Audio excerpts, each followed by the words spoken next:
están aquí. Qué bueno que el Señor nos trajo en esta mañana a escuchar su palabra. Él quiere levantarse de entre los que nos acercamos a Él, un pueblo dispuesto, un grupo de personas que realmente lo ame, lo sirva. No solo que profese hacerlo, sino que lo haga en hechos y en verdad. Dios está buscando esa clase de personas, un pueblo real, genuino.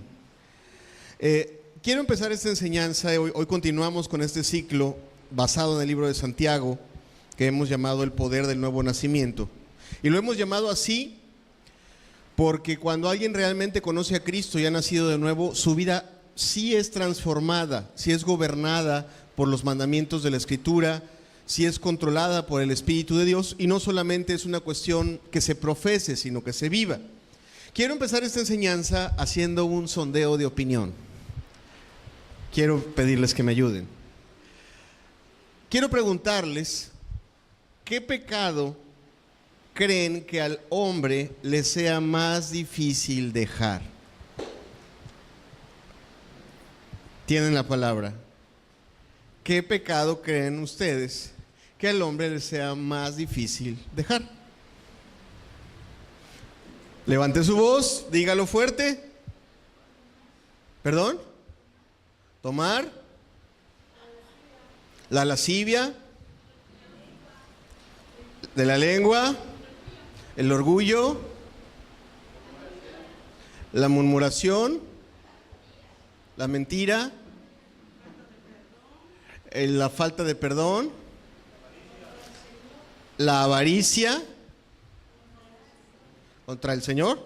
Todos los pecados son contra el Señor. Perdón. El enojo, el orgullo, la soberbia, la lengua. Bien, pregunto esto, bueno, porque creo que la mayoría de los que estamos aquí conocemos o hemos escuchado un poco de la palabra de Dios. Digo, si tú vienes por primera ocasión a este lugar, bienvenido seas. Definitivamente podemos tener opiniones encontradas y quizá pueden estar relacionados con nuestras propias vivencias o quizá con lo que conocemos en las personas que tenemos a nuestro alrededor. Ok, la palabra de Dios, bueno, no la palabra de Dios, sino aquí hablemos del apóstol Santiago. El apóstol Santiago tiene su propia opinión de cuál es el pecado que más trabajo le cuesta dejar al ser humano. Creo que la opinión del apóstol Santiago no es solamente la opinión del apóstol Santiago. Hay veces que la palabra de Dios nos deja ver la opinión de una persona, como por ejemplo en el caso del apóstol Pablo, en donde él dice, esa es mi opinión, pero creo que tengo al Espíritu de Dios conmigo y mi opinión está influenciada por el Espíritu de Dios. Ok, el apóstol Santiago también tiene una opinión acerca del pecado que más trabajo le cuesta dejar al ser humano.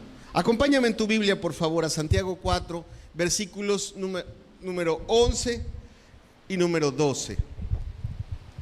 ¿Por qué me atrevo a decir que la opinión de Santiago respecto de este pecado, mientras lo buscas, repito la cita, Santiago 4, versículos del 11 al 12. ¿Alguien necesita una Biblia, por cierto? ¿Alguien que nos acompañe por primera o segunda ocasión?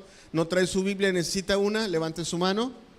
¿No? Bueno, le recordamos a nuestros hermanos que van a ver este video, a los que nos ven por internet, que tengan su Biblia a la mano porque vamos a estar consultándola en algunos pasajes de esta mañana. ¿Ya lo tenemos? Ya. Bien, dice el versículo número 11, hermanos, no murmuréis los unos de los otros. El que murmura del hermano y juzga a su hermano, murmura de la ley y juzga a la ley. Pero si tú juzgas a la ley, no eres hacedor de la ley, sino juez. Uno solo es el dador de la ley que puede salvar y perder. Pero tú, ¿quién eres para que juzgues a otro? ¿Por qué me atrevo a decir que según la opinión de Santiago, es un pecado que le cuesta mucho trabajo dejar al hombre? Sencillo, si tú leyeras en una tarde, no sería difícil leer en una tarde esta epístola de Santiago universal, Si tú la leyeras completa, todos sus capítulos, te darías cuenta que cuando menos en 3 de ellos, Santiago toca el tema. En 3 capítulos diferentes, capítulo 3, capítulo 4 y capítulo 5, Santiago toca el tema. Y alguno dirá, hermano, pero si apenas hace poco hablamos de los pecados de la lengua y del dominio del hombre que tiene sobre la lengua, ¿y por qué usted vuelve a tocar el tema? De verdad te digo una cosa, en mi corazón tenía tocar otro tema. Al estudiar la palabra de Dios y al ver la reiteración que tiene Santiago sobre este tema, me quedé pensando una cosa. ¿Quién soy yo para no hablar de lo que Dios quiere que hablemos? Amado, yo quisiera empezar, bueno, yo sé que ya empezamos esa enseñanza desde hace 5 minutos, pero quisiera ponerte una imagen en la mente. Tú te has subido a un coche y has viajado a alguna ciudad, o te has subido a un autobús y has viajado a una ciudad, y probablemente has atravesado una zona de curvas y te has encontrado con ciertos letreros que te avisan de una curva peligrosa. Normalmente esos avisos vienen a los 500 metros, a los 250, a los 150, a los 100, a los 50 si es muy peligrosa, y al final de cuentas llegas a la curva y te encuentras con que el parachoques de la curva está volado, y te asomas por el voladero y observas un vehículo ahí que se fue al precipicio porque no hizo caso a la advertencia. Amado, no hay verdad más reiterada en toda la Escritura que un problema del cual vamos a estar hablando en esta mañana, y Santiago lo toca de una forma extremadamente peculiar. De verdad, hace apenas unas semanas lo tocamos desde el punto de vista de Santiago y aprendimos muchas cosas y vimos muchas verdades. Hoy lo vamos a ver desde un punto de vista muy particular. Y si tú quisieras verlo como esas advertencias que están en una carretera avisándonos de una curva extremadamente peligrosa, esta advertencia, si tú quisieras ver si es la de los 500 metros, la de los 250 o la de los 100, esta advertencia estaría a 10 metros de la curva. O sea, sería, si tú quieres verlo así, la última advertencia que Dios hace a este tema.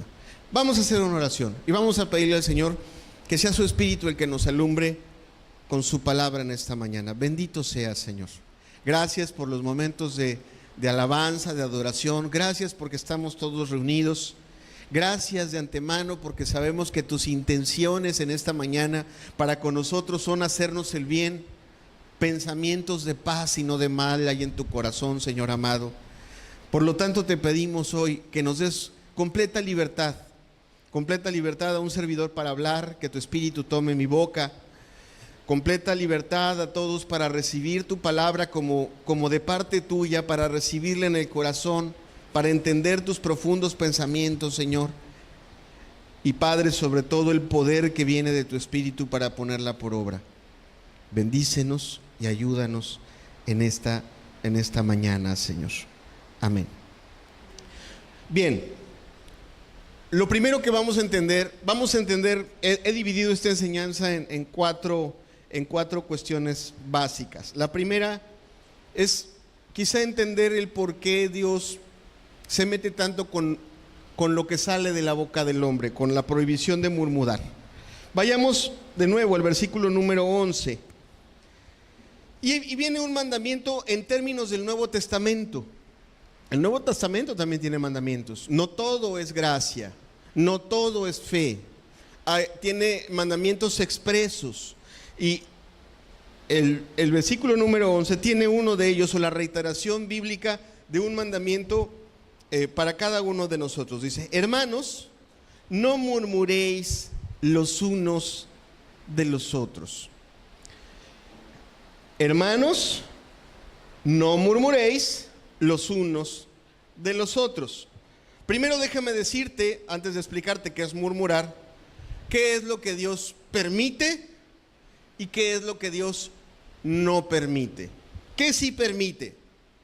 Dios permite, si nosotros si me acompañas rápido, lo vamos a tener en la pantalla, a Primera de Juan 5, versículo 16. Velo en tu pantalla para que dejes el pasaje de Santiago abierto en tu Biblia. Dice: si alguno viere a su hermano cometer el pecado que no sea de muerte, pedirá, y Dios le dará vida. Con este pasaje, ¿qué es lo que quiero mostrarte? Dios permite definitivamente que veamos las faltas de los demás. Dios permite definitivamente que veamos no solo los pecados, sino los errores, los defectos de carácter, las deficiencias en los demás. Está clarísimo que Dios lo permite y que lo permite con un propósito. Este pasaje que tú tienes en la pantalla, Primera de Juan 5:16, nos dice cuál es el propósito. Dios quiere dar vida. ¿Cuántos dicen amén? Dios quiere rescatar al hombre del pecado. Dios quiere rescatar al hombre de sus errores. Entonces Dios le permite al ser humano ver las faltas de su prójimo, ver los errores de su prójimo. En este pasaje en particular, Dios lleva los errores y las faltas que te permite ver hacia un lugar, hacia la oración, a pedirle al Señor que rescate al hombre del pecado. Ahora, podemos ver fallas, podemos ver errores que ni siquiera están calificadas como un pecado. La Escritura no es el tema de esta mañana, pero la Escritura nos instruye de diferentes maneras cómo corregir los errores y los defectos de las personas. A veces es con la amonestación, a veces es con la exhortación.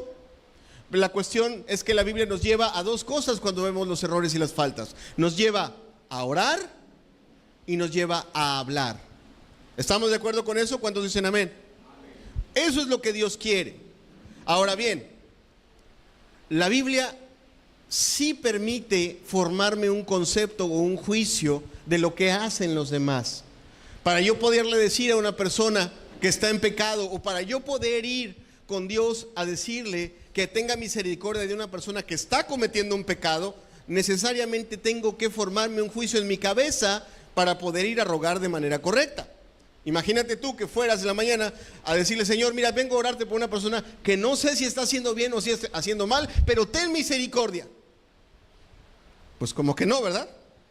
Tendrías que ir claramente, como lo hizo Abraham cuando sabía que Dios iba a destruir a Sodoma y a Gomorra, sabiendo que Dios está airado con el impío todos los días, a decirle: Señor, me queda claro que esa persona es un mentiroso, me queda claro porque lo vi, tengo temor de lo que le va a pasar. Ten misericordia de él.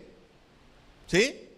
Ahí en la oración quizá el Señor te muestre también que es necesario que, aparte de estar orando por él, vayas y abras tu boca y le digas: es necesario que te arrepientes. ¿Sí entendemos esa parte? Creo que está claro en la Biblia, pero es importante tenerlo muy presente por lo que vamos a hablar a continuación. ¿Qué es murmurar? Santiago se mete con el tema y dice claramente y de manera tajante: no debo murmurar. La palabra que emplea para murmurar o difamar es la palabra griega katalalein, que es una palabra que se utiliza siempre para hablar mal de una persona que no está presente. Que no está presente para defenderse. Ese es el espíritu de la prohibición bíblica. Hablar de una persona, hablar mal de una persona que no está presente para escuchar lo que estamos hablando, no está presente para defenderse. Katalalein es, o murmurar es, hablar de los pecados de esa persona, hablar de los defectos, a lo mejor no son pecados, pero son defectos de esa persona, hablar de las deficiencias de la labor de esa persona, y hacerlo cuando la persona no está presente para defenderse. ¿Sí me explico lo que quiero decir? Tú vas a hablar de los pecados, vas a hablar de los defectos, o de los defectos del trabajo, de la labor de una persona cuando ella no está presente. A eso la Biblia le llama murmuración. ¿Ok? La Biblia ocupa varias palabras diferentes. Hay una que también se traduce en murmuración, que es una especie de queja insistente. La palabra es muy difícil de pronunciar, por eso ni siquiera lo intento. Sin embargo, la palabra nos muestra de manera reiterada que eso está mal. Fíjate, rápidamente unos pasajes diferentes a los que hemos ocupado en ocasiones anteriores. Por ejemplo, el Salmo 50:20 nos muestra, lo vamos a tener aquí en la pantalla, nos muestra el desprecio o la molestia que siente Dios cuando alguien habla de su prójimo. Dice el Salmo 50:20, tomabas asiento y hablabas contra tu hermano, contra el hijo de tu madre ponías infamia. Ahora bien, en otro salmo, en el 101, el salmista entiende el corazón de Dios y entiende la molestia de Dios cuando ve a una persona murmurar. Salmo 101, versículo 5. Al que solapadamente infama a su prójimo, yo lo destruiré. No sufriré al de ojos altaneros y de corazón vanidoso. Si tú lees, te digo que es una cosa que está reiterada por la Biblia. Si tú leyeses Romanos 1:30, te vas a dar cuenta que ese pecado, el de la murmuración, no lo busques en casa, está entre los peores pecados del mundo pagano. Pablo lo está diciendo. O sea, no solo es opinión de Santiago, también es de Pablo. Ahora, cuando Pablo le escribe a una iglesia en 2 de Corintios 12:20, si lo podemos poner aquí en la pantalla también, por favor. Lo que se teme es encontrar en la iglesia lo mismo que está en el mundo. ¿Qué es lo que se teme? Versículo 20 dice, pues me temo que cuando llegue, no os halle tales como yo quiero y sea hallado de vosotros cual no queréis, que haya entre vosotros contiendas, envidias, iras, divisiones, maledicencias, murmuraciones, soberbias, desórdenes. ¿Qué es lo que está diciendo Pablo? Bueno, que cuando yo llegue, los halle y me encuentre con que ustedes están hablando sin estar presentes, sus otros hermanos están hablando de los pecados, de las deficiencias, de los errores que están cometiendo los demás. A eso lo clasifica como maledicencias, murmuraciones y desórdenes. Ok, es una advertencia extremadamente necesaria. De verdad, algunos dirán, hermano, hace poquito hablamos de eso. Vamos a ver en qué tono lo está hablando el Señor. En primer término quiero decirte, hay dos razones por las cuales murmurar es un pecado. Hay que tenerlas claras. Primera, hay una ley básica en la cual se basa toda la ley de Dios. ¿Alguien sabe en qué está basada toda la ley de Dios? Está basada en el amor. Dios ama y por eso nos da mandamientos. Es tan sabio, es tan perfecto que en sus pensamientos está amar y preservar el amor. Ok, murmurar es una clara violación a la ley del amor. Veamos lo que dice Romanos 13, versículos 9 y 10. Solamente recapitulemos en qué está basada la ley. Porque no adulterarás, no matarás, no hurtarás, no dirás falso testimonio, no codiciarás, y cualquier otro mandamiento en esta sentencia se resume: amarás a tu prójimo como a ti mismo. El amor no hace mal al prójimo, así que el cumplimiento de la ley es el amor. Hace poco que hablamos de los problemas que tiene la lengua, veíamos algunos pasajes en donde claramente se entiende claramente que cuando tú hablas de los defectos, pecados, errores de alguien sin el estar presente, le estás causando un daño y no estás teniendo amor. Por lo tanto, murmurar es un pecado porque se quebranta la ley del amor y se le causa un daño al prójimo. Pero hay una segunda razón por la cual Dios considera murmurar como un pecado. Es tomar un derecho que le corresponde única y exclusivamente a Dios. Juzgar es una prerrogativa que le corresponde solamente a Él. Él es el único que puede juzgar, sentarse a juzgar y dar el veredicto de una persona. Cuando las personas tomamos la vida de otra persona y las analizamos y damos nuestro veredicto, estamos tomando algo que no es nuestro. Es como si tú fueras a una corte. Ya ves que en Estados Unidos tienen un lugar alto donde se sientan los jueces y tienen un famoso martillo de madera. ¿Han visto ese martillo de madera? Que tú tomaras el martillo de madera sin ser juez, sin ser abogado, sin ser nada, y dijeras, todos están mal, ¡paz! Y das tu martillazo. Acá, amado, es un pecado porque el que murmura, el que critica y el que juzga está tomando una prerrogativa que le corresponde solo a Dios. Ahora bien, aquí va lo interesante. Ya hemos entendido, tanto de la vez anterior que hablábamos y ahorita creo que está claro. Sin embargo, Santiago mete un argumento de extrema fuerza para persuadir a los cristianos a tener temor de quebrantar este mandamiento. Si tú bajas tu mirada a tu Biblia, al versículo 11, vamos a ver la segunda idea que Santiago pone en ese versículo. La primera es el mandamiento. Hermanos, es Santiago 4:11, en el pasaje en el que estábamos. Dice, hermanos, no murmuréis los unos de los otros. El que murmura del hermano y juzga a su hermano, murmura de la ley y juzga a la ley. Pero si tú juzgas a la ley, no eres hacedor de la ley, sino juez. Repito el argumento que da Santiago, que con la ayuda de Dios vamos a desglosar. Dice, el que murmura del hermano y juzga a su hermano, murmura de la ley y juzga a la ley. Pero si tú juzgas a la ley, no eres hacedor de la ley, sino juez. Ok.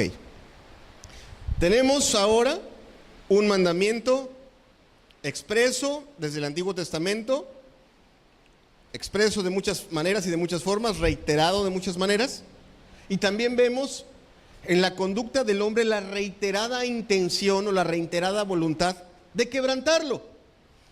Creo que si hiciéramos un conteo nada más de lo que dijimos hace ratito cuando tuvimos ese sondeo de opinión, creo que hubiera ganado la lengua y la murmuración en ese sondeo que tuvimos hace un momentito. Nada más. Ok, está claro a lo largo de toda la historia de la Biblia, ahorita vamos a ver algunos ejemplos, de que es algo que al hombre le ha costado mucho trabajo, que ese mandamiento en particular, el hombre tiene una reiterada voluntad caprichosa y orgullosa de quebrantarlo. ¿Por qué? A lo mejor el hombre piensa en matar y dice, no, yo no, imagínate, tantito se pone en la escena y dice, pues yo tomar un cuchillo y clavarlo y llenarme las manos de sangre, pues no, verse en la cárcel tampoco, tomar una pistola y matar, pues no, definitivamente no, ni lo pienses. Yo fornicar o no sé, tener relaciones con alguien de mi mismo sexo, no, para nada.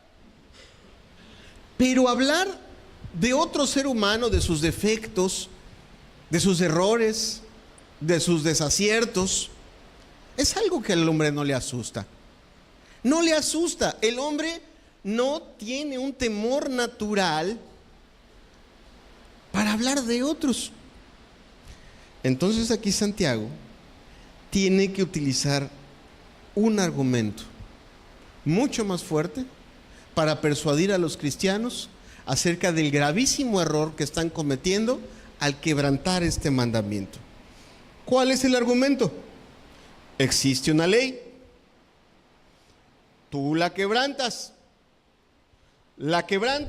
porque consideras que tienes la libertad de hacerlo, que tienes el derecho de hacerlo. La ley dice no lo hagas, tú lo haces, por lo tanto pasas por encima del mandamiento, lo haces porque crees en tu mente que tienes los argumentos necesarios para poder estar bien con Dios a pesar de hacer algo que Dios expresamente prohíbe. Dios prohíbe que hables mal de tu prójimo. Tú consideras que hay cosas que hizo tu prójimo tan mal que tienes el derecho de expresarlos con tu boca cuando él no está presente. Entonces, al hacerlo, tú le pasas por encima al mandamiento. Y entonces va el argumento que Santiago ocupa. Tú ya no estás bajo la ley, sino que te conviertes en un juez. Ok. Si tú piensas un poquito en las únicas personas dentro de un sistema jurídico que pueden buscarle las lagunas a la ley o darle a la ley ciertas aplicaciones diferentes, ¿sabes quiénes son? Los jueces. Bien, Santiago dice, ok, tú lo sigues haciendo y te consideras exento y automáticamente te conviertes en un juez.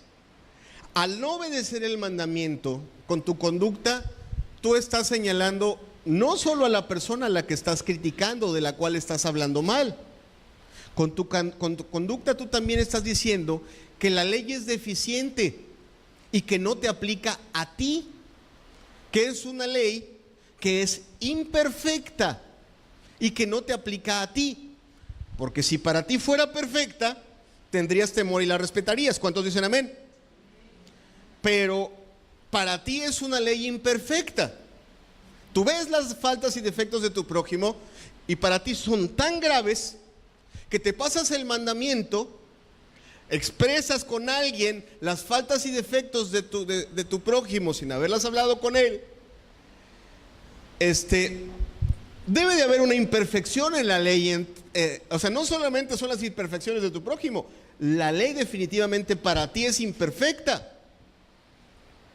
Estás tú como persona considerando que la ley estás equivocada y estás tú emitiendo y publicando juicios por encima de la prohibición. ¿Sí me explico? De vez en cuando en México, cuando la gente no paga sus impuestos, ¿sabes qué están esperando la gente que no paga sus impuestos al año que viene cuando cambian de presidente? Borrón y cuenta nueva, ¿verdad? ¿A poco no es famoso en este país eso? Ahora sí ya va a venir el nuevo gobierno. Borrón y cuenta nueva. Ya la ley no nos va a aplicar a nosotros. Va a tener las tablas, va a tener los argumentos para decir, va de nuevo, no pagaron, no le hace, un año sin impuestos, estamos libres. Bien, de entrada, Santiago dice, el que desobedece el mandamiento, considerando que está por encima de la prohibición, pues se está poniendo como juez de su prójimo y de la ley.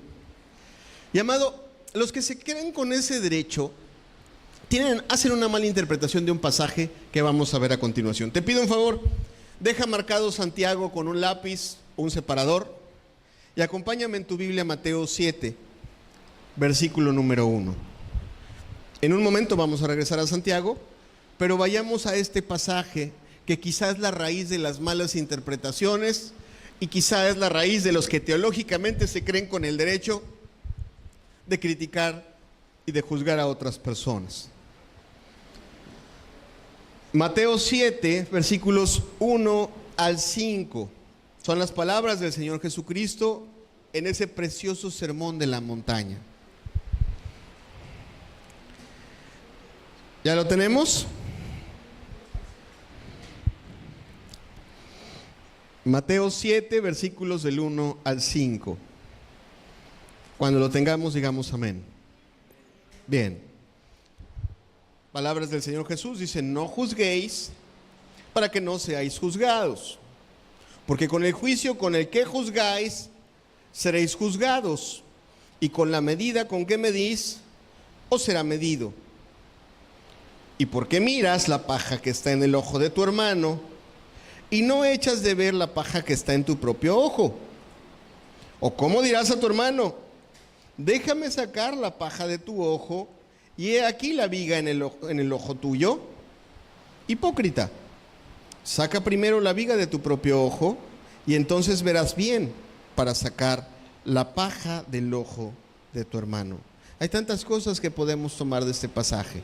La primera es, lo que está condenando el Señor Jesucristo no es que te hagas un criterio en tu mente de las conductas de las otras personas. Lo que está censurando el Señor Jesucristo es lo mismo que está censurando Santiago. Tú te haces un criterio y en lugar de hacer lo que Dios está esperando que hagas, ¿te acuerdas que te dije que Dios está esperando que hagas? Cuando ves las faltas de una persona, a ver, lo dije hace 10 minutos, ¿qué tienes que hacer? Número 1, orar. Número 2, hablar con el que está cometiendo la falta. Eso es lo que Dios está esperando que hagas. Lo que está condenando a Jesucristo es, tú estás viendo las faltas de tu prójimo, ya te hiciste un criterio y lo hablaste con una persona con que no lo tenías que hablar. Así. Publicaste tus conclusiones con alguien con quien no las tenías que publicar. Él dice, número 2, así como mides tú a los demás, te van a medir a ti. En el versículo número 2. En el versículo número 3 dice, ¿quieres hacerlo bien? Bueno, en lugar de estar mirando a los demás, primero mírate a ti. Mírate que no estés cometiendo la misma falta. Mírate que tu corazón esté íntegro delante de Dios como para estar juzgando a los demás. ¿Está? ¿Ya lo está? ¡Qué bien! Dios quiere eso. Ok. Bueno, si lo estabas haciendo de la manera incorrecta, el pasaje dice claramente, no seas hipócrita. ¡Qué palabra tan fuerte! Y no te lo estoy diciendo yo, te lo está diciendo el Rey de Reyes y Señor de Señores. ¿Cuántos dicen amén? No seas hipócrita. Pero está bien tu corazón, está bien, no estás cometiendo la misma falta, ok. No tienes permiso de ir a publicarlo con los demás. ¿Qué dice el versículo? El versículo número 5. Dice, saca primero la viga de tu ojo y entonces verás bien. Para ir corriendo a decirle a tus hermanos las faltas de tu prójimo, para platicarle a tu esposo todos los errores que viste el día de hoy en los demás. Entonces verás bien para platicarle a los demás las cosas que no te gustan de otras personas. ¿Para qué eres libre? Para ayudar a tu prójimo a corregir sus errores. Entonces verás bien para sacar la paja del ojo de tu prójimo. ¿Verdad que sí? ¿Se cumple el propósito de Dios? ¿Cuántos dicen amén? Bien, ¿qué pasaje? Es un pasaje tremendo. Ahora bien, volvemos al asunto de aquel que se siente con derecho a pasarle por encima a uno de los mandamientos. Repito el asunto. Toda la Biblia, esa preciosa. Levanten su Biblia, por favor, todos. Levántenla así en su mano. Bien. ¿Cuántos creen que es la palabra de Dios? Díganlo fuerte. Es la palabra de Dios. ¿Quieres buscar cuántas veces dice la palabra de Dios que tenemos que ser cuidadosos con nuestra lengua y con hablar de los defectos de nuestro prójimo? Wow, te quedarías asombrado de todas las veces que lo dice. Sin embargo, Santiago está diciendo, pero se dicen cristianos, tienen en poco el mandamiento, juzgan a su prójimo, o sea, publican su juicio, y aparte, pues al hacer eso también están diciendo, la ley les queda corta. La ley les queda corta, no es para ellos. Bien, a eso el Señor Jesucristo tiene algo que decirnos. Mateo 5:19. En otras palabras, Santiago está diciendo lo mismo que dijo el Señor Jesucristo algunos años antes. Lo tenemos en la pantalla, no es necesario que lo busques en tu Biblia. Mateo 5, versículo 19. ¿Ya lo tenemos? Dice, de manera que cualquiera que quebrante uno de esos mandamientos muy pequeños, así los llama él, y así enseña a los hombres, muy pequeño será llamado en el reino de los cielos. Mas cualquiera que los haga y los enseñe, este será llamado grande en el reino de los cielos. Esa es una palabra definitivamente muy fuerte. a la cual nosotros deberíamos de temer. Dios es un juez que no hace acepción de personas. Y el Señor Jesucristo, a propósito, está ocupando un calificativo para los mandamientos que está dando. Y le dice, son pequeños. Y no le está diciendo porque los tengan poca cosa, sino porque la gracia y el poder de Dios nos hacen cumplirlos con amor y con gratitud. ¿Cuántos dicen amén?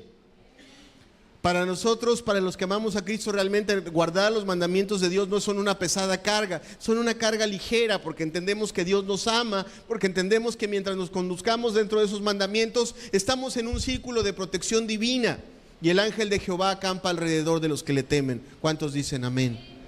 Ok, y el Señor Jesucristo utiliza ese calificativo de decirles, son pequeños, pero todos ellos son de vida importantes.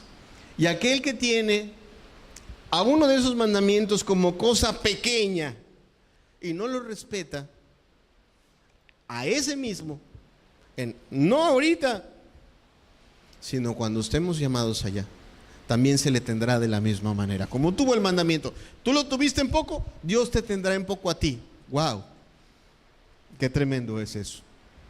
Lo tuviste en poco, lo pasaste por alto. Está bien, a lo mejor al momento del Señor reconocer a sus escogidos. Imagínate que estás en la fila de todos los que se consideran aquellos que van a ser las ovejas y van a estar a la derecha. Y llegan a ti y te pasan por alto porque estabas muy pequeño. Te toman como muy pequeño y siguen con los demás. Qué tremendo sería eso, ¿verdad? Ok, ese es el argumento que ocupa Santiago para persuadir, no a los impíos, porque los impíos no están congregados en pos de Santiago para escuchar la palabra de Dios, sino son los creyentes. Y les dice, usted se siente con las tablas para tomar el lugar que solo le corresponde a Dios, y toma y le pasa por alto a un mandamiento que para Dios es muy importante, porque está diseñado para que no dañes a tu prójimo y para que no te llenes de basura el corazón. Pero se te hizo fácil tomar ese lugar y tenerte esa libertad. Ok, solamente el argumento de Santiago es, atente a las consecuencias. Si no le vas a poner freno a tu lengua, solamente recuerda, atente a las consecuencias. Te repito, es como si viniéramos estuviéramos a 250 metros de esa curva, en donde ya se han matado muchos. Faltan 150, faltan 100. No vas a poner freno. ¿Sabes lo que hacen los coches, los vehículos, cuando vienen muy rápido y van a entrar a una curva? Normalmente bajan la velocidad, pisan el freno, desaceleran, con tal de no matarse en una curva, ¿verdad? Ok, de ese tamaño es el argumento de Santiago. No veas por dónde estás pasando mientras vas en la recta. Fíjate en el final de la curva, cuando decidas hablar de tu prójimo. ¿Sí me estás entendiendo? No pienses en lo que va a pasar ahorita. Si alguien se va a dar cuenta, si el pastor te lo va a recriminar, si los hermanos te lo van a reprochar.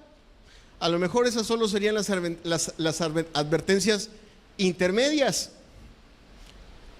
El argumento de Santiago, olvídate de eso. Nada más acuérdate qué hay detrás de esa curva. Cuando tengas la libertad de hablar de los defectos y los pecados de tu prójimo. Está tremendo el argumento, ¿verdad que sí? Ahora, si fuera poco, para mí sería más que suficiente. Pero Santiago tiene un peculiar estilo de darle fuerza a la palabra de Dios en su argumentación. Y en el versículo 12, si regresas a Santiago 4, versículo 12, un pequeño versículo para apuntalar en la mente de los oyentes una verdad. Santiago 4, 12, ¿ya lo tenemos? Es el que dejamos marcado.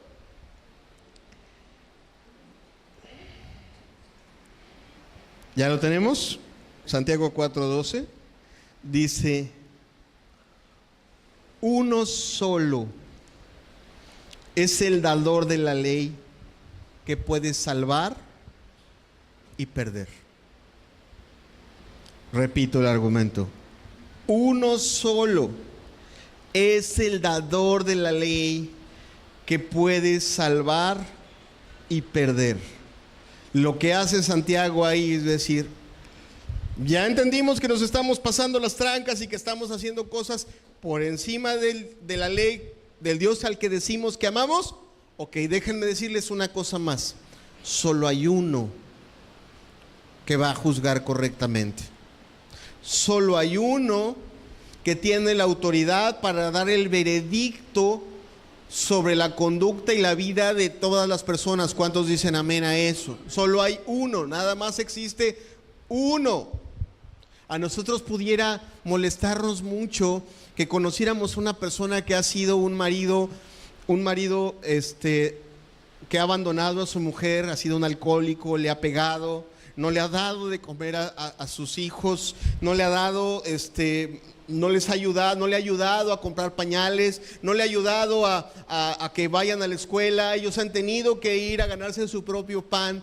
A nosotros nos podría dar mucho coraje que esa persona, después de verla nosotros durante 20 años en ese actuar, alcanzara misericordia y Dios le diera el mismo cielo que le va a dar a un padre que se ha esforzado durante esos mismos 20 años. ¿Verdad que sí?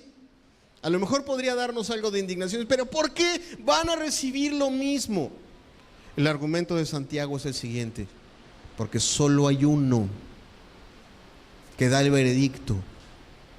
Y si a ese uno le place tener misericordia de aquel que se ha equivocado mucho, si a él le place darle vida, calle toda la congregación, toda la creación, y todos digan amén. ¿Sí me explico lo que te quiero decir?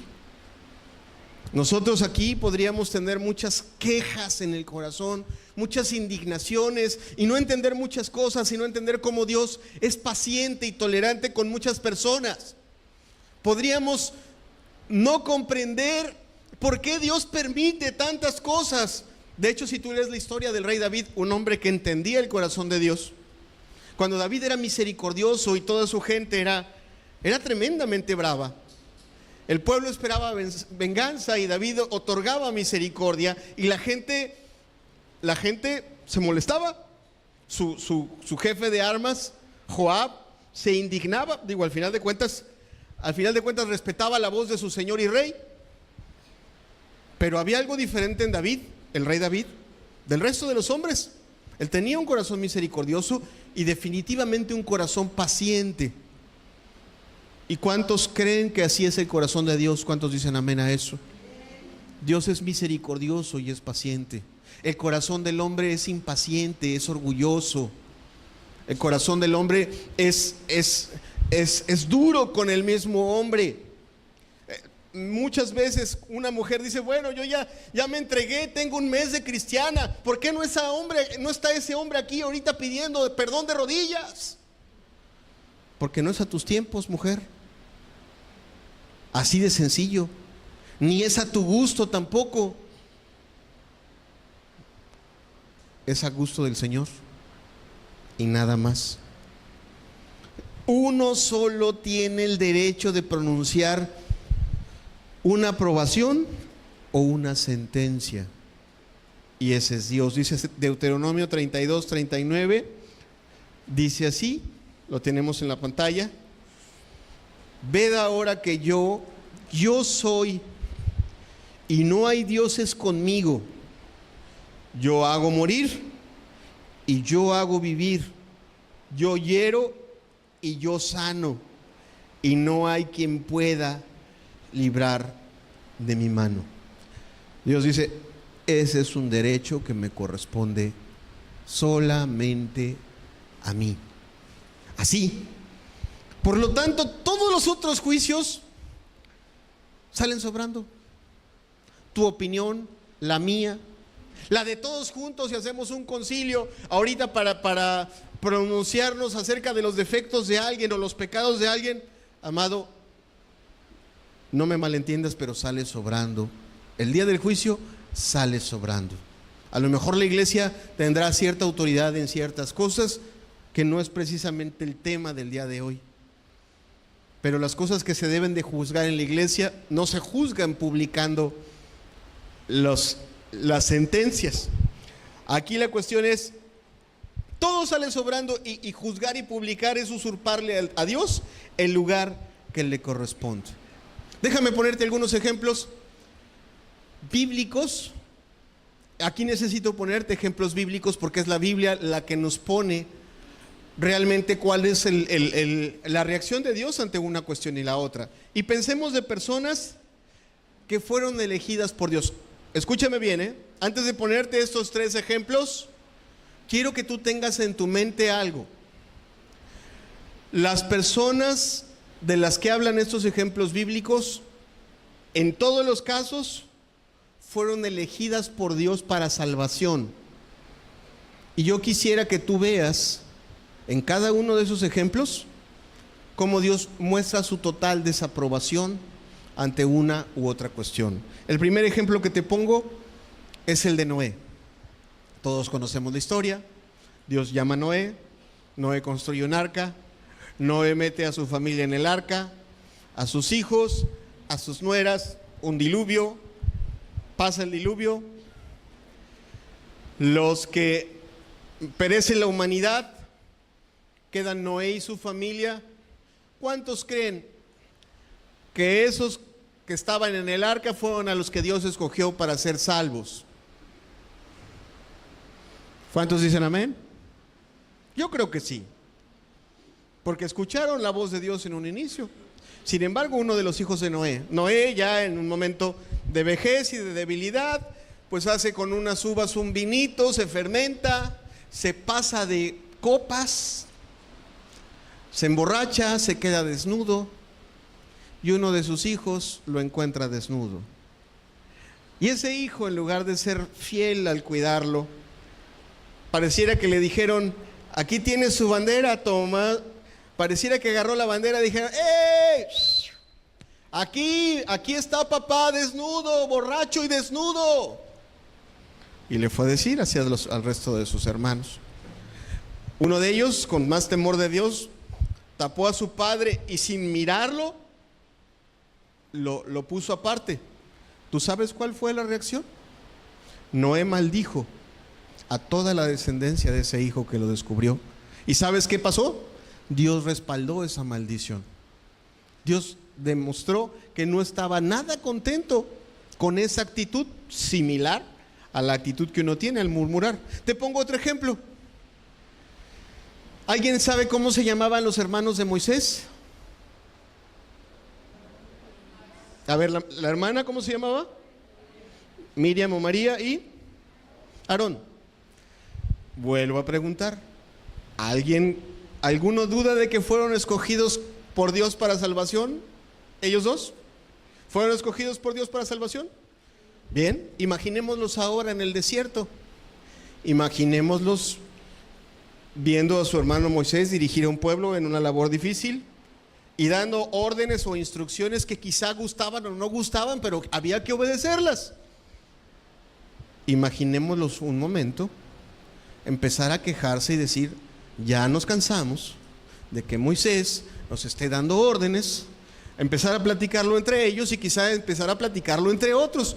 Pues ya estuvo bien, ¿no? Ya estuvo suave.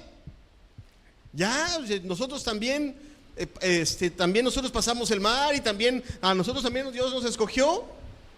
Si tú lees tu Biblia, tú vas a ver que Dios no aplaudió esa actitud.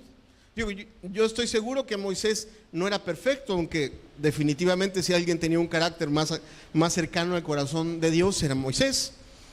Sin embargo, alguna deficiencia habrá tenido, alguna orden no habrá dado con una sonrisa, porque a veces las personas queremos que nos den órdenes casi pidiéndonos con la rodilla inclinada: si fuera usted tan amable de sentarse por favor atrás, su real majestad. Y nos ofendemos cuando alguien nos dice: por favor pásese para atrás. Oye, ¿viste la cara de diablo que me puso cuando me pidió que me pasara para atrás? Bueno,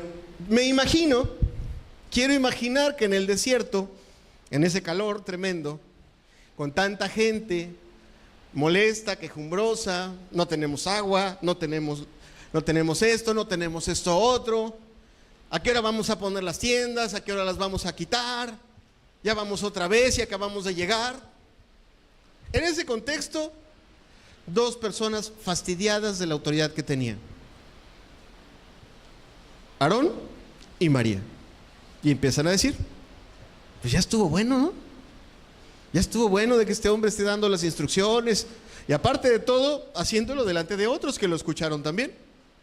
¿Alguien sabe qué les pasó? ¿Sí sabemos qué les pasó? Alguien levante su mano y dígame qué les pasó. ¿No exactamente? Exactamente. Dios les mandó lepra y los dejó avergonzados. Y para que quedara claro, digo, Moisés enseguida, Moisés, que tenía un corazón misericordioso, dijo: Señor, perdona a mis hermanos. Sí los perdono, pero se me van a salir fuera del pueblo, para que quede claro. Para que quede claro que no estoy contento con una actitud como esa. Y sí los perdonó. Pero quedó claro, Dios dejó lo suficientemente claro que no iba a pasar por alto esas cosas, ni aún a los más allegados. ¿Sí, verdad? A ver, ahora les voy a poner un tercer ejemplo en la Biblia para que veamos, para que vayamos dimensionando el asunto. ¿Alguien me puede decir cuál fue la tribu que Dios escogió para ser sacerdotes? Leví. Muy bien, muy bien. Ok, hubo 3 hombres de la tribu de Leví que estaban escogidos para ser sacerdotes: Coré, Datán y Abiram. Esos 3 estaban escogidos para ser sacerdotes. Tenían su turno y tenían su labor en el ministerio. Estaban puestos por Dios para hacerle bien al pueblo.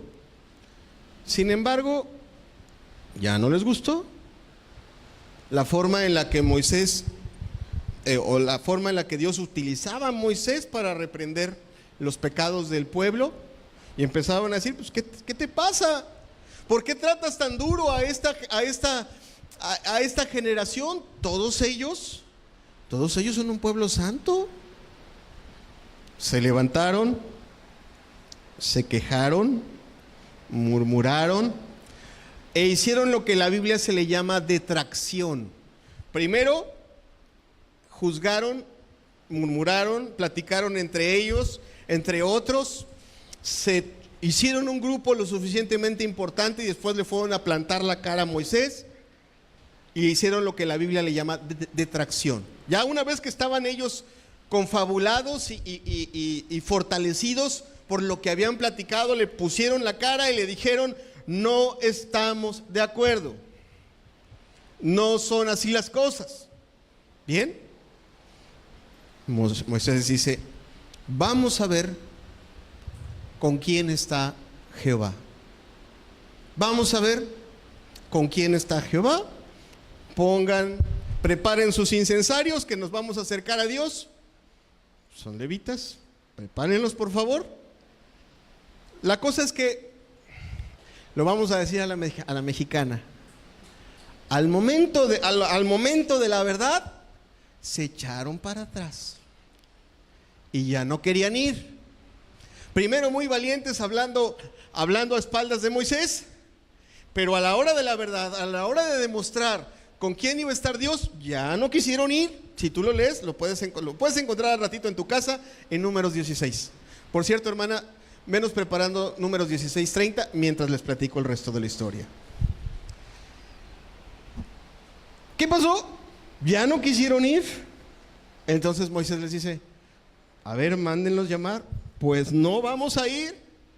Bien, pues entonces fue Moisés a ellos e hizo una oración. Vamos a ver con quién Dios está contento, si con ellos o conmigo. Números 16:30, perdón, 16, desde el 28, si eres tan amable. Números 16:28. Dice: dijo Moisés: En esto conoceréis que Jehová me ha enviado para que hiciese todas estas cosas y que no las hice de mi propia voluntad. Si como mueren todos los hombres, murieren estos, o si ellos al ser visitados siguen la suerte de todos los hombres, Jehová no me envió.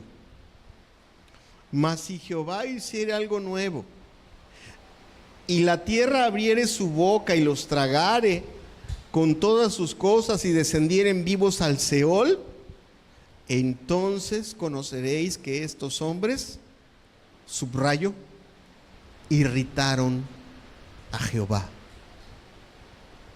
Repito el punto.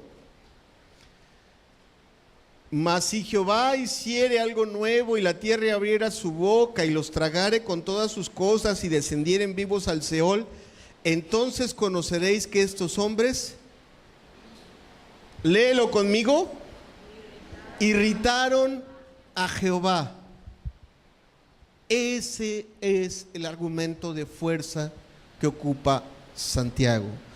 No pienses, ni pensemos ninguno de nosotros, que cuando estamos hablando de un pecado de un hermano, cuando no está presente, o de tu prójimo, aunque no sea tu hermano, aunque tú lo consideres un impío, de sus defectos, de los defectos de su trabajo, de los defectos de su carácter, cuando no está presente para defenderse, y aun cuando sean ciertos, no pienses que no estás irritando o no estamos irritando a Dios. No pensemos que no estamos cometiendo una falta de amor y que no estamos tomando el martillo de juez en nuestra mano, arrebatándoselo al Señor y tomando su lugar. Y que Él está allá, no, sí, mi hijo, hoy en la mañana me cantó unas alabanzas, qué contento estoy. Estoy tan contento cuando me canta alabanzas que cuando lo escucho quejarse de los demás. Igual, se me inflama el corazón de gozo. Definitivamente no. Qué argumento tan fuerte, ¿verdad? ¿Cuántos dicen amén? Qué argumento tan fuerte es el que ocupa Santiago. Y presenta uno más. Así como si poquita fuera la cosa, si tú regresas a tu Biblia, presenta un argumento más. Santiago 4:12, ese lo tienes en tu Biblia, dice el versículo 12: uno solo es el dador de la ley que puede salvar y perder.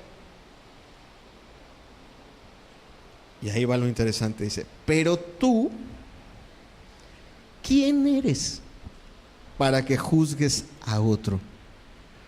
La pregunta es absolutamente retórica y humillante. ¿Quién eres? Si Dios es tan grande, si Dios es tan santo, si Dios es tan perfecto, tan misericordioso, y sus caminos y sus planes y su paciencia, es todo tan perfecto, y nosotros somos tan imperfectos y tan torpes, y al lado de Él somos polvo,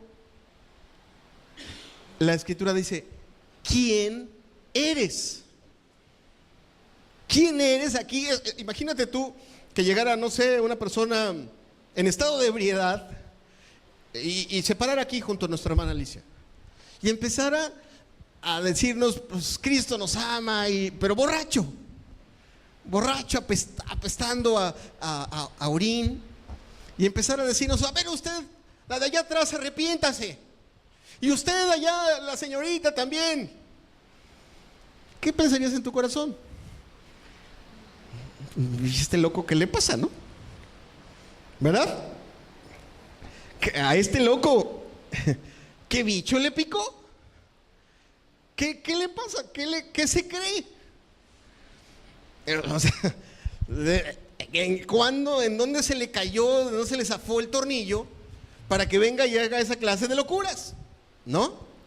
Bien, el argumento de Santiago es: ¿ya te diste cuenta de lo irracional, loco y torpe que es que tú te estés pronunciando sobre los pecados, defectos y cuestiones de otras personas, ya viste que no te corresponde.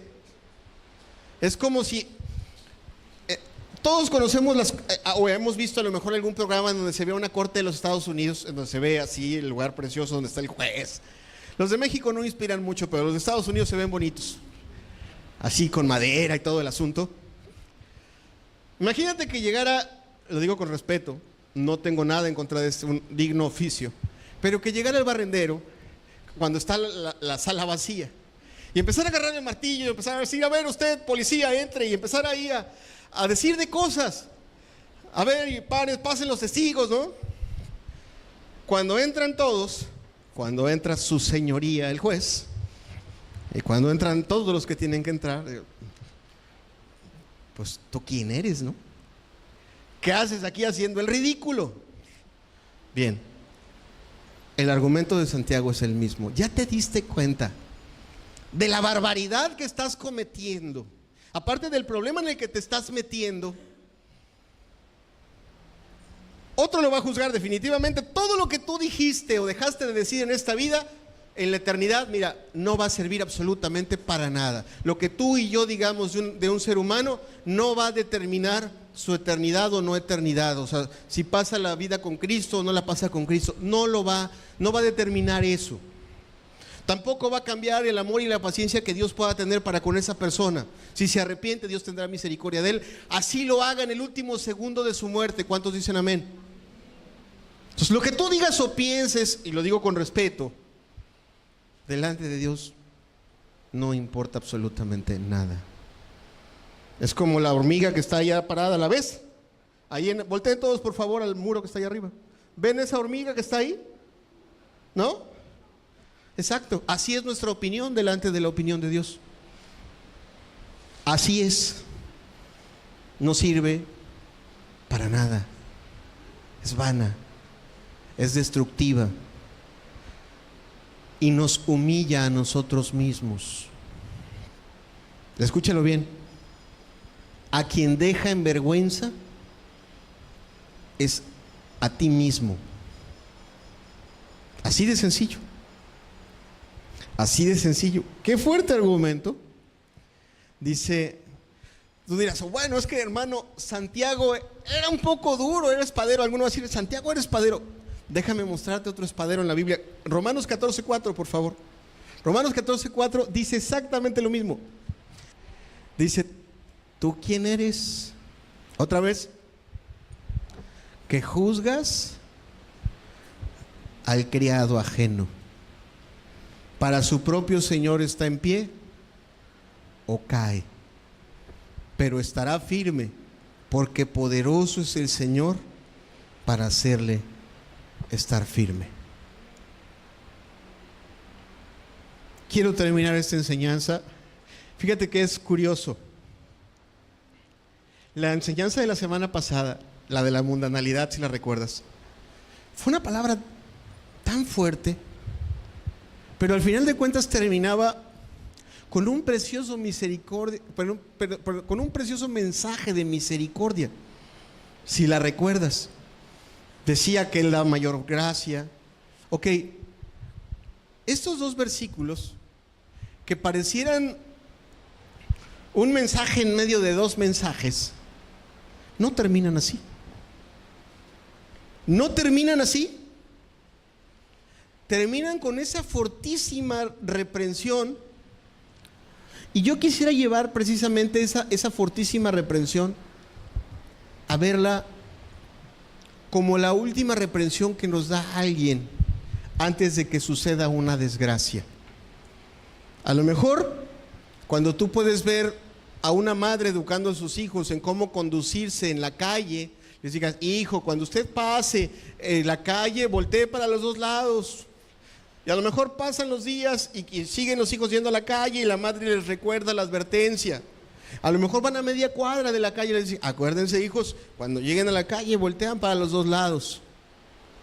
Pero llega un momento en que el hijo es descuidado y que estás a unos cuantos metros de la calle y el único argumento que te puede salvar es un grito o un empujón antes de que un coche te acabe con tu vida. ¿Sí entiendes esa parte?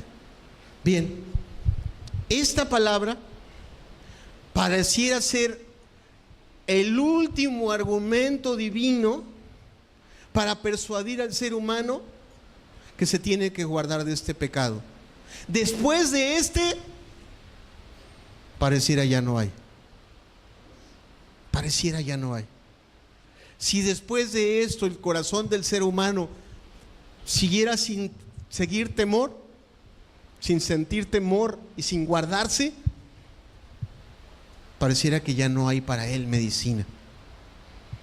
Dice precisamente la Escritura: el hombre que reprendido endurece la cerviz, de repente será quebrantado y no habrá para él medicina.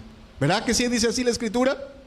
Ok, definitivamente dentro del corazón de Dios hay un propósito de amor, pero pareciera que esta palabra ya no tiene demasiados argumentos como para persuadirnos y decirnos.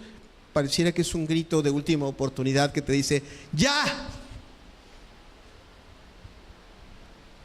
Para que te detengas.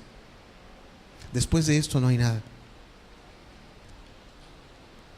Y vuelvo al ejemplo que te puse al inicio de esta enseñanza. Después de esos señalamientos que te avisan que hay una curva cercana y que ya los pasaste todos, lo único que queda es una barranca que tiene una imagen de aquellos que no respetaron los señalamientos. Amado, ¿somos tú y yo mejor que María y que Aarón? Yo creo que no. Levanten la mano los que de aquí son de la tribu de Leví. Creo que tampoco. Pero seguro habrá alguien que se subió a esa arca. ¿Verdad que no? Por lo tanto, creo que no somos mejores que ninguno de ellos. Y por lo tanto, creo que debemos de mirar con temor a ese Dios que está en los cielos y que nos amonesta desde los cielos y nos dice que para encontrar el camino a su vida eterna necesitamos tener amor y temor. ¿Sí entendemos esa parte? Si no tenemos temor, algún día nos vamos a descarrilar. O a lo mejor, como muchos que se han perdido en la fe, se han extraviado de la fe, piensan van a llegar a ese día pensando que están vestidos de bodas. Y resulta que no estaban vestidos de bodas.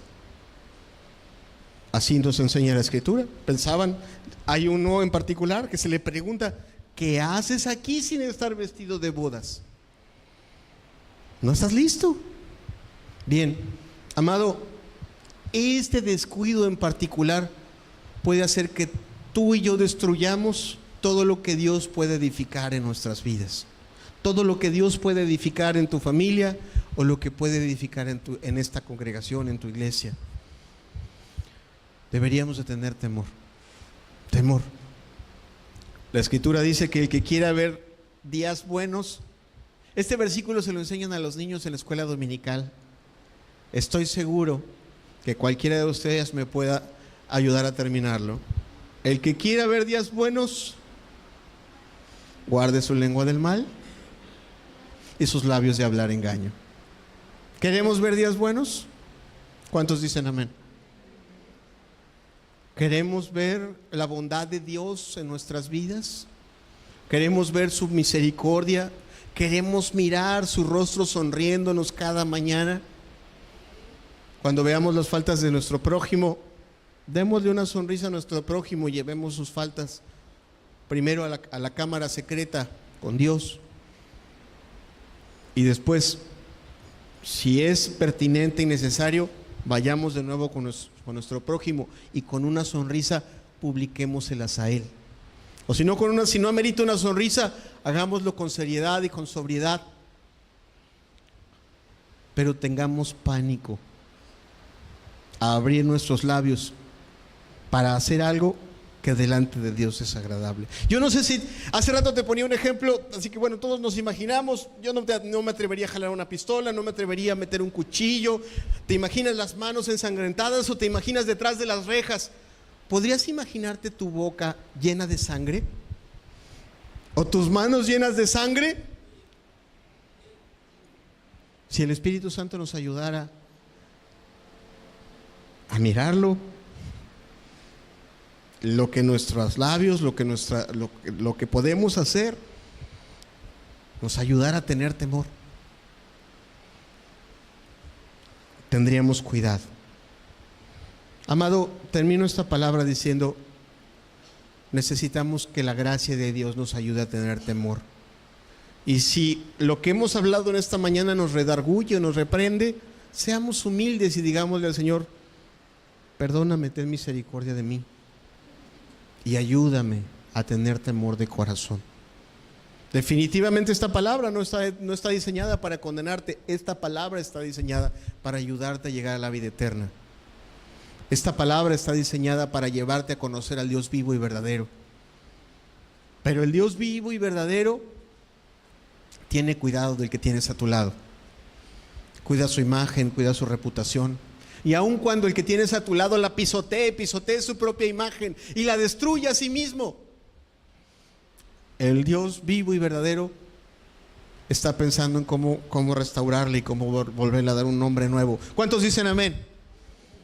¿Verdad que Dios está pensando en cómo darnos un nombre nuevo y vestiduras nuevas? ¿Cómo está pensando en hacernos nuevas criaturas y olvidarse de nuestro pasado? ¿Cuántos dicen amén? ¿Quién eres tú para ensuciar más ese pasado? ¿Quién eres tú para atizarle más a ese pasado? Tengamos temor de Dios. Cerremos los ojos un momento, dejemos que el Señor nos ministre un momento con este canto. Vamos a hacer una pequeña oración. Padre, qué bueno eres tú, Señor. Qué bueno eres, qué grande eres. Eres santo y eres precioso. Cuán altos son tus caminos, Señor. Cuán perfectos son tus caminos, Señor. Padre, que nuestros corazones puedan temblar a tu palabra.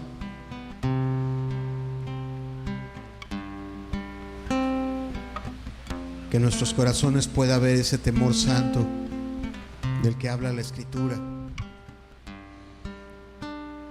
Que tu buen espíritu, Señor, nos lleve, Señor, a tener respeto por tus mandamientos. Tú eres perfecto, tú eres grande, estás por encima de todas las cosas. Y aquí tú eres el juez de la tierra, Señor.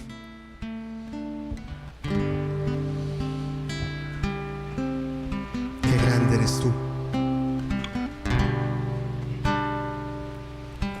Qué pequeños son mis labios, Señor. Sin embargo, cuánta basura puede salir de ellos. Cuánta destrucción se puede propagar de un miembro tan insignificante como nuestra boca, Señor. Padre, ayúdanos a tener temor en nuestro corazón, a caminar realmente por caminos santos, a caminar realmente con ese amor y ese temor que viene cuando tu Espíritu Santo ha hecho la obra completa en nuestros corazones, Señor. Hoy yo escojo, amado Señor, hoy yo escojo hacer tu voluntad, Señor amado. Ayúdanos a cada uno a hacer tu voluntad. Tengamos un momento de meditación, de oración. Dejemos que el Señor nos ministre con este canto.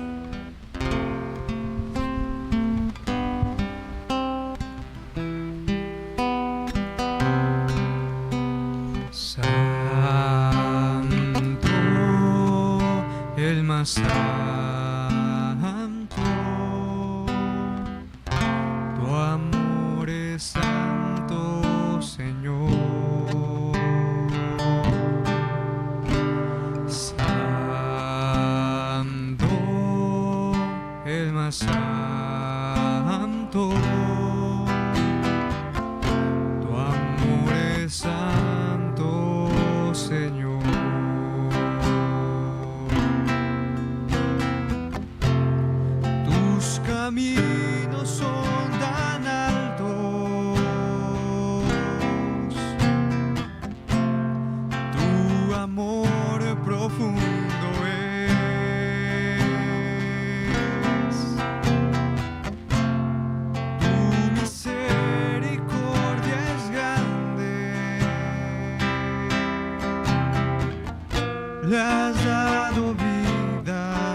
le has dado vida a mi ser.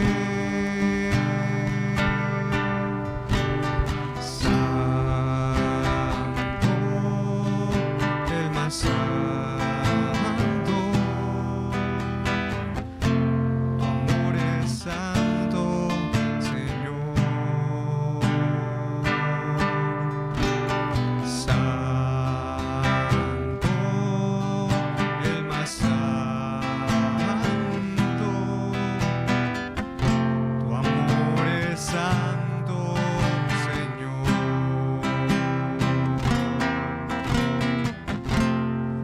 Tus caminos son tan altos,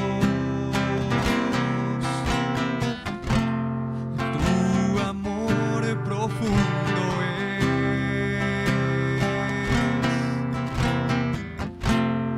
Tu misericordia es grande,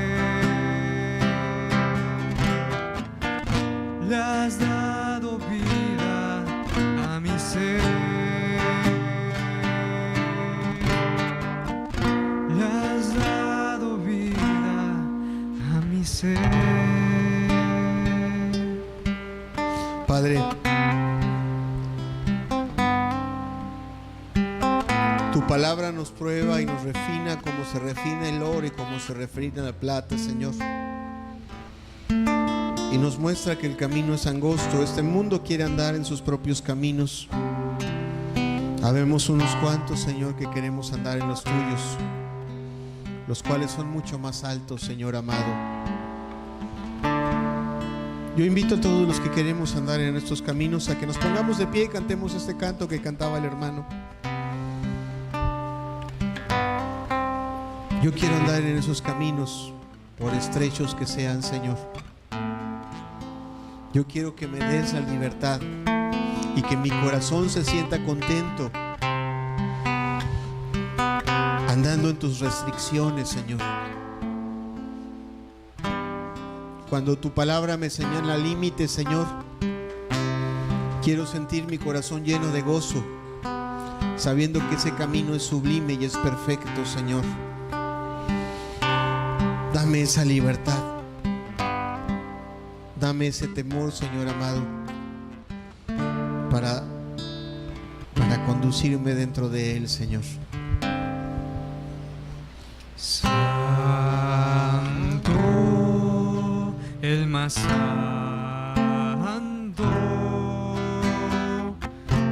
tu amor es santo, Señor. Santo, el más santo,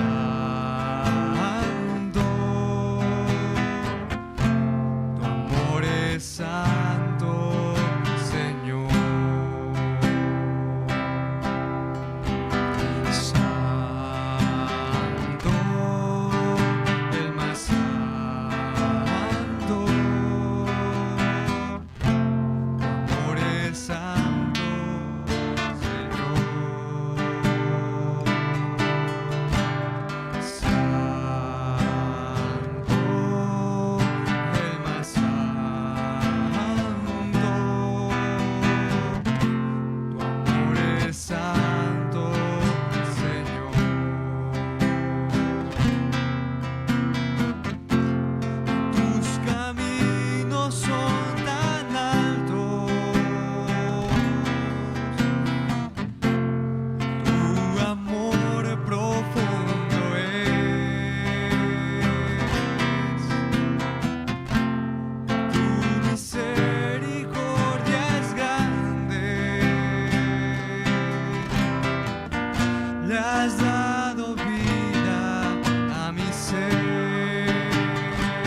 Que sea la santidad de tu Espíritu, Señor, la que inunde nuestros corazones para estimularnos a hacer tu voluntad, Señor amado. Que seas tú refinándonos como se refina la plata, como se refina el oro, Señor amado.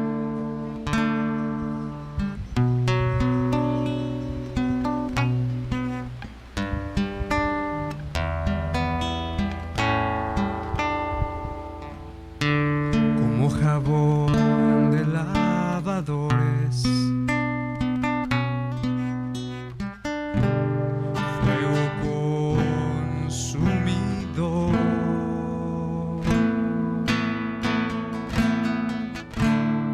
súbitamente vendrá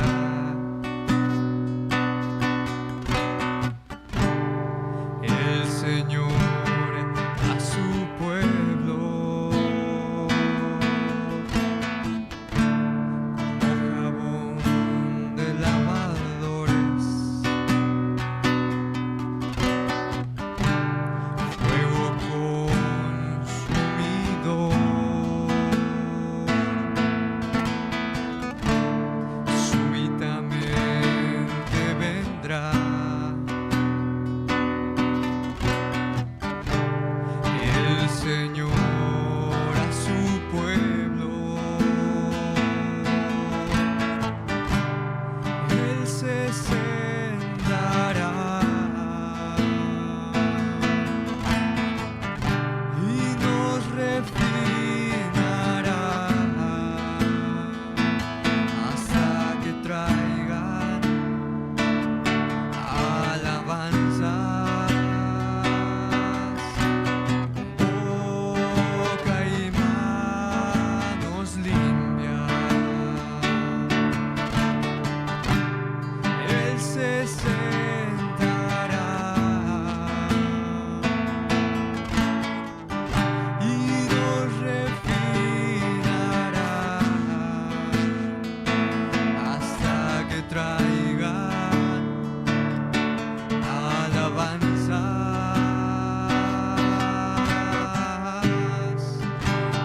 boca y manos limpias,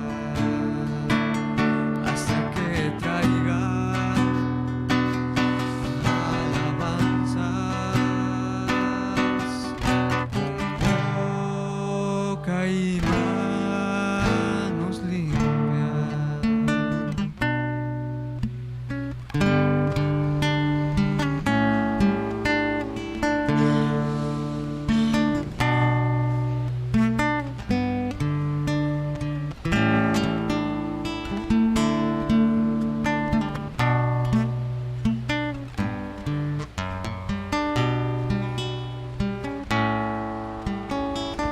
Gracias, Señor. Porque como dice este canto, tú has de refinar a tu pueblo, Señor. Tú has de preparar para ti un pueblo bien dispuesto. Uno que en verdad ame y respete tu palabra. Uno que en verdad valore tu palabra y tus mandamientos por encima de todas las cosas, Señor. Yo quiero ser parte de ese pueblo, Señor. Yo quiero subir a esa arca, Señor amado. Yo quiero tomar tu mano cuando tú la extiendes, Señor. Yo quiero caminar en esa salvación. Bendito sea tu nombre, Señor. Que tu Espíritu Santo haga que tu palabra no regrese a ti vacía, sino que dé un fruto abundante de justicia, Señor, en aquellos que hemos sido instruidos por ella. Bendito sea tu nombre, Señor. Gracias. Gracias por esta reunión. Bendito seas.